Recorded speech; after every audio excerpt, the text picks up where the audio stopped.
Today on the show, we are chatting with actor, storyteller, comedian Bill Cott. I'm excited. I have been a fan for a long time, and I recently watched The Ringer. So I want to start with that because I think that is just one of the best films ever. You have a fun part in that. Thank you for your time. It's great to meet you and talk to you today. Thank you. It's great meeting you too, Brett.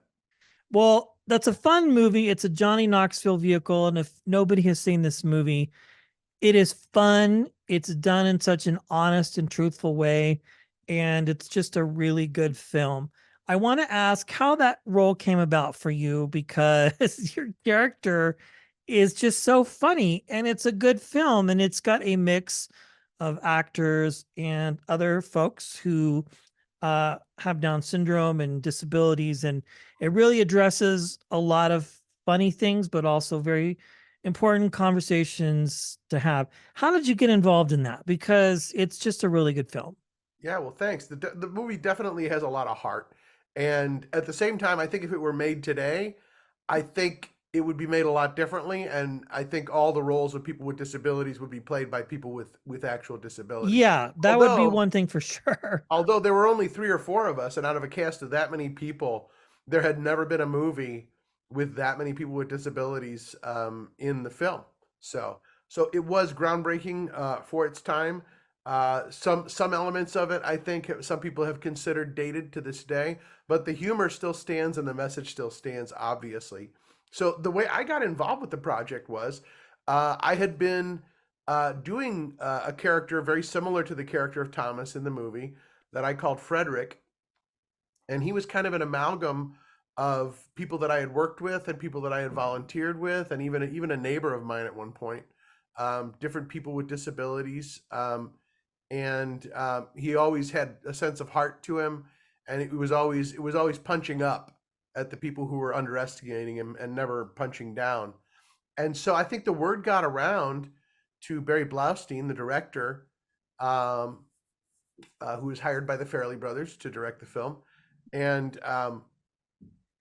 he called me in. I guess my reputation having preceded me, and I had this pair of glasses that I use in the movie that I actually owned myself. Me and my friend Ray Brewer had picked up two identical pairs of glasses like that at a Goodwill store years ago. You used to be able to have like old pairs of glasses and like pop the frames out or whatever. We didn't want to waste the lenses, and so I held on to them for years and had used them. And there was a comedy sketch that I performed at Second City that I used them for. So I wore them in on that audition, and I entered the room in character. I did not enter as myself, as the I actor. love it. I love Yeah. it. And Barry kept me there for a while and improvised with me, asked me questions, and I stayed in character the whole time. And as I was leaving, he said, "Well, you're in my movie. I don't know where you are, but you're hired." And then the movie got shelved for a while because Fox was really scared to deal with the movie that they thought might be perceived as making fun of the Special Olympics, even though the Special Olympics was considered producers on the set. And Special Olympics was heavily involved with the production of the film. But Fox was kind of afraid of the idea, so they stepped away from it for a while. It wasn't until a year and a half later, I'm in Edinburgh at the Fringe Festival, Nice. performing an improvised musical with a group called Baby Wants Candy. And I would, back then you just had calling cards. You didn't have cell phones. So I was using my calling card to check my messages back in the States. And it was a message from my manager at the time telling me the Ringer is back on. And I Wow. was like, oh my God. So that's how the role came about. And then the production of the film was its own story. Yeah, I can imagine. Well, there was a movie that came out recently, a basketball film, Hmm. that was similarly toned to your film. I cannot remember the name. I don't want to go too far off on a tangent on I this, believe it but was called Champions. yes, Champions. Yeah. Woody Harrelson. Yeah. Yes. I think that's about as close as they'll get to like rebooting or remaking that film, because that was also a Farrelly Brothers film. Right. And that was what led me to ask you that first question, Mhm. was that it was a Farrelly Brothers film. And I was just wondering, it seemed we saw it, my kid and I saw it, and we had so much fun. And he had some very interesting questions about it. If they're disabled, can they be enabled? Like from a 10-year-old's point of view. In any Yeah. case, I'm a huge fan. I'm so glad you're here because I have so many questions about your career. You've done Second City, UCB, that type of thing, Fringe Fest. You do stand up currently. I was watching some of your interviews that you've done previously to this. Um, and I'm just interested to know, like, for you, having done film, television, and comedy, where are you most comfortable, Bill? Like, what to you is like your sweet spot? Because you succeed quite well at all of it, in my estimation. Thank you. I enjoy all of them. I think I get the most joy and I'm the most engaged doing improv. Okay. So when I'm doing improv, at a theater or even improv on a set, I'm very, very comfortable with it.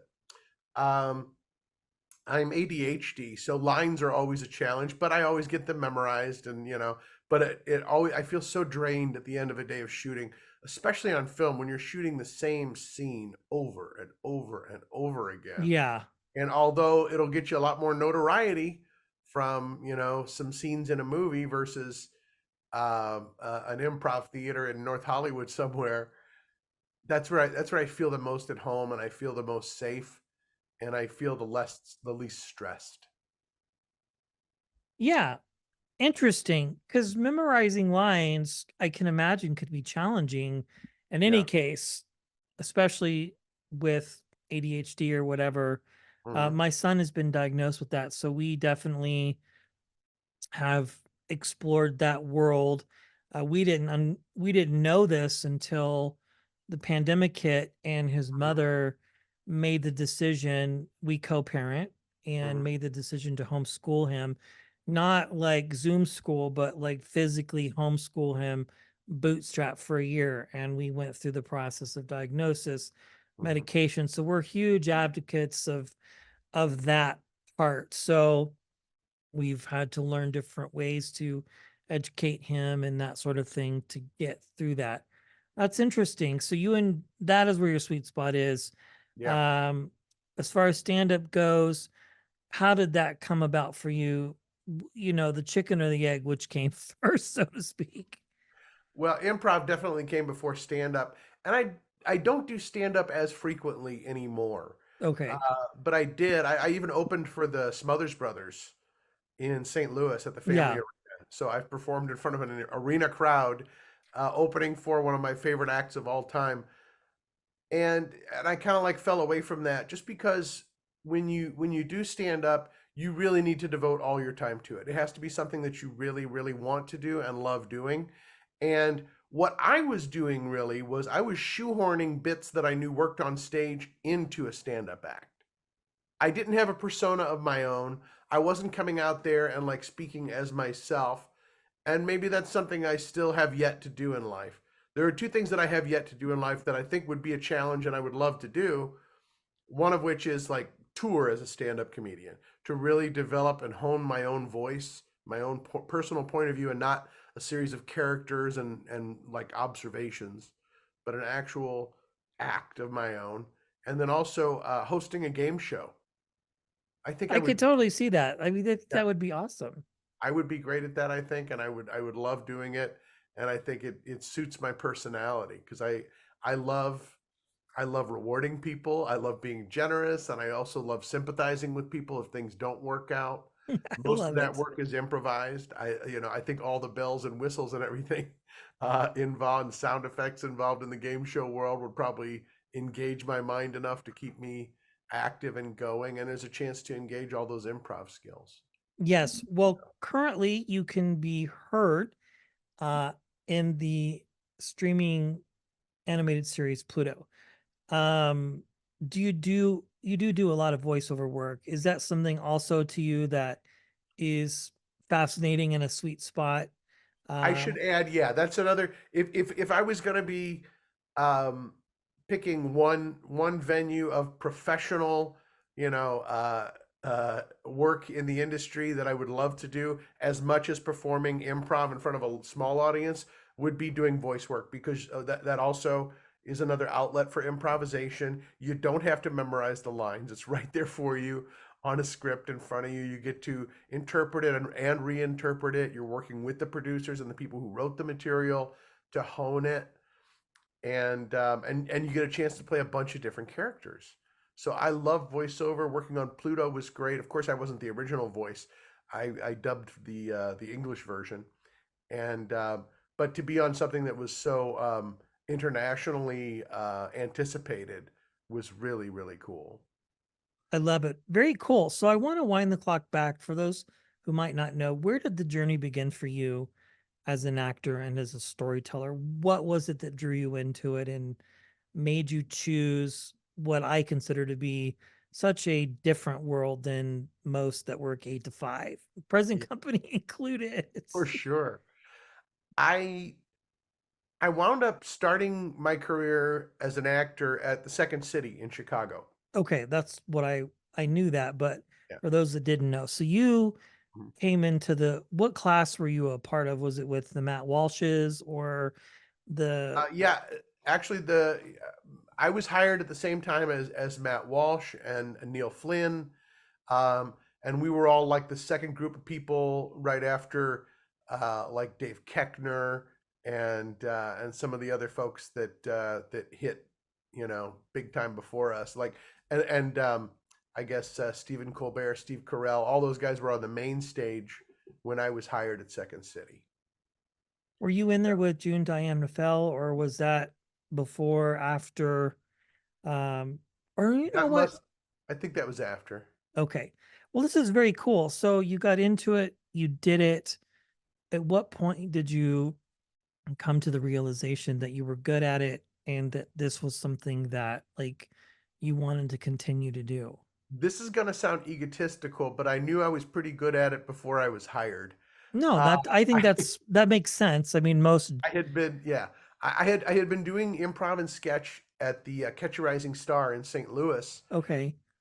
and we were like the house troupe. And the week that I graduated college was the week that we were headlining, because the headliner was sick that week, and they were Oh like, wow. well, we'll just, it's slow, it's a summer, and except for this one Saturday night, we're not going to be that busy, so let's throw them in there. So I stepped straight out of graduating from college into headlining at an A club, Catch a Rising Star. So I did that for about a year, and loved creating work.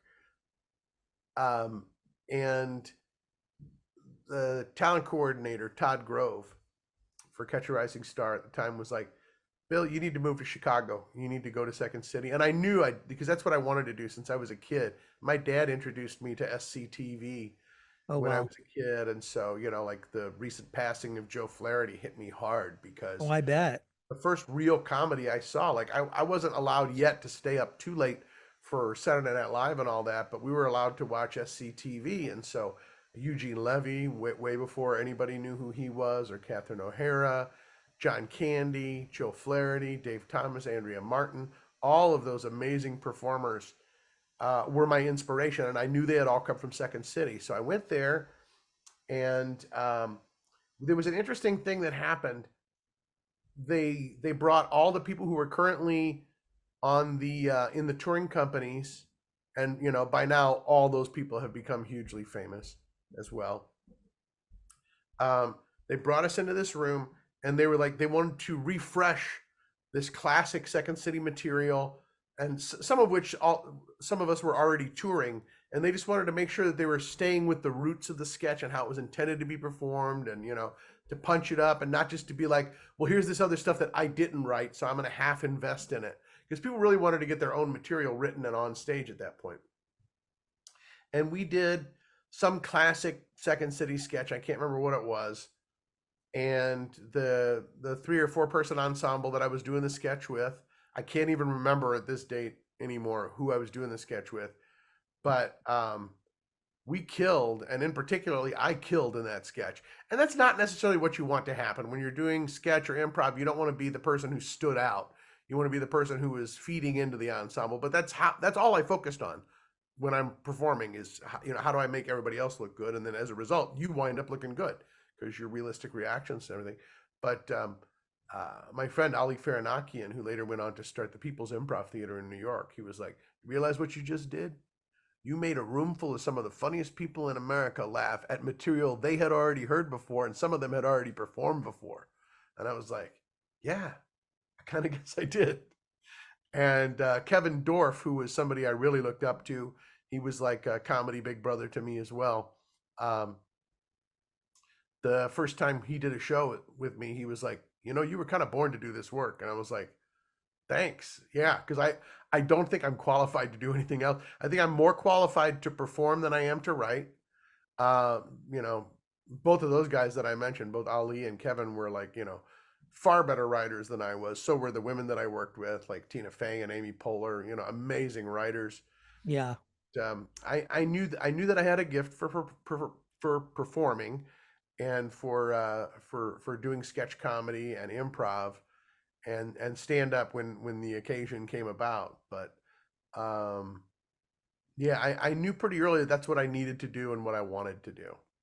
I love it. And it has to be very satisfying too, and validating in a lot of ways to know that, because Mhm. like, in your industry, so to speak, in that business, there really isn't a plan B necessarily. Like you just have to go for it.